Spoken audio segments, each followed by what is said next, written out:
إذاعة الشباب والرياضة من القاهرة. ونمشي في طريقنا نشوف ونسمع، بس المهم نعرف ونستفيد. اسمع مني أحلى كلام، اسمع مني.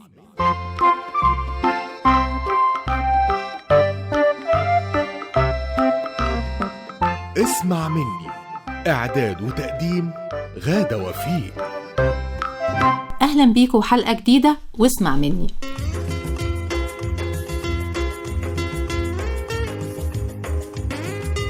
أيام قليلة وإن شاء الله هيجي شم النسيم، وفي شم النسيم اتعودنا ناكل حاجات كتير، منها طبعا الرنجة والفسيخ وحاجات كتير تانية. النهاردة ضيفنا دكتور سعيد متولي، استشاري التغذية العامة والصحة. تعالوا نسمع دكتور سعيد هيقول لنا ايه.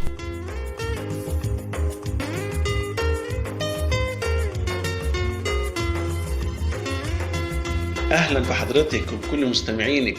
بصراحة في الوقت ده الأعياد لها طعم تاني، محتاجين نفرح قوي الأيام دي، ومحتاجين كمان نحتفي بموروث فرعوني جميل وأعياد الربيع. ربنا يا ربي كده يكلل أيامنا كلها بالسعادة والفرح والأعياد. الحقيقة أعياد الربيع أعياد لها مذاق خاص ولها أكلات خاصة ولها موروث شعبي لا يمكن نستغنى عنه. هي عادات بتدخل علينا طابع السعادة والفرحة لخصوصيتها. طبعا من أهم الأكلات المحببة لينا في يوم شم النسيم الفسيخ والرنجة والملوحة، وكمان بيبقى قارين ليهم عسل وفطير وترمس وحلبة والبيض الملون ما ننساهوش طبعا، والجبنة القريش.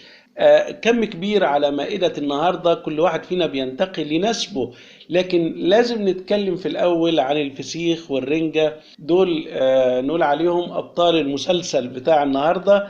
الحقيقة إن الفسيخ والرنجة دول أسماك مملحة تم تمليحها بأساليب مختلفة، أحدهما مطهي زي الرنجة، والفسيخ إحنا المصريين المنفردين بالأكل الفسيخ. لكن لو هناكل فسيخ ورنجة لازم نحط في اعتقادنا الآتي: أول حاجة إن دي أكلات مملحة عليها قدر كبير من الملح، يجب إن احنا نتخلص من الملح بإن احنا لو نقعنا الفسيخ والرنجة في مية دافية فترة وليكن 5 دقايق، بعد كده ممكن يقل نسبة الملح فيهم، وبعد كده نتناولهم بس باشتراطات معينة. يسبقهم تناول شيء أخضر أو مشروبات عطرية، وبعد كده ناكل معاهم البصل المميز ونحط عليهم الليمون عشان نقلب الوسط لوسط حامضي غير قابل للنمو أغلب البكتيريا والفطريات اللي موجودة في الأسماك دي. والبقدونس مع البصل يبقى بصل وبقدونس وفسيخ أو رنجة بعد ما خلصناهم من بعض الملح اللي فيهم. وكمان ضروري ان انا اتبع اكلهم بتناول المشروبات العطرية الجميلة، الجنزبيل والقرفة واليانسون الكمون، الحاجات الجميلة دي. ومش ممكن ننسى ابدا واحنا بنتكلم على ان الحاجات دي نسبة الملح اللي فيها بتعمل حاجتين: بتزود شهيتنا للاكل فبتخلينا ناكل اكبر من المعدل بتاعنا، خاصة بنتناول معاهم العيش والكربوهيدرات. والحاجة التانية ان الملح يا جماعة بيخزن قدر عالي من المية في الجسم، وبالتالي بيزود وزننا، بيسبب سمنة مائية. وتناولنا الاكل بمعدل اعلى بيزود كمان عدد السعرات الحرارية، وبتبقى وجبة قاسية على الجهاز الهضمي. لذلك نراعي ان احنا ناكل كم مش عالي من الفسيخ او الرنجة، تقريبا 150 جرام او 200 جرام، بس يبقوا معمولين بطريقة كويسة، لان الفسيخ لو في تخزينه وصلوا هوا بيبقى فيه نوع من الإصابات الجرثومية اللي بتبقى تسممها لا قدر الله عالي جدا. وما ننساش للمرة التانية الليمون لأنه مهم جدا. ضروري جدا يبقى في أكلنا فاكهة وخضروات غنية بعنصر البوتاسيوم عشان تقدر تخلص الجسم، تبقى مدرة للبول وتخلص الجسم من قدر عالي من المية اللي موجودة أو تم تخزينها في الجسم. أهم الفاكهة دي الموز، الكنتالوب، بيبقى جميل جدا. لكن نعوض ده إن احنا نشرب قدر عالي من البقدونس